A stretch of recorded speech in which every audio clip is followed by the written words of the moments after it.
ఆషాఢ శుద్ధ పౌర్ణమిని గురు పౌర్ణమి అని వ్యాస పౌర్ణమిని పిలుస్తూ ఉంటారు. వ్యాస మహర్షి ఈరోజు జన్మించినట్లు పురాణాల ద్వారా తెలుస్తోంది.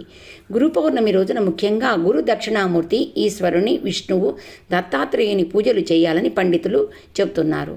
ఈ రోజున ముఖ్యంగా బియ్య పిండితో ప్రమిదని చేసి నెయ్యితో దీపాన్ని వెలిగించి ధూపం చూపించి నానబెట్టుకున్న శనగల్ని మాలగా గుచ్చి పసుపు పచ్చని పుష్పాలతో పూజించడం, 9 అరటిపండ్లని నివేదన చేయటం చేస్తే అష్టైశ్వర్య ప్రాప్తి అని పండితులు చెప్తున్నారు.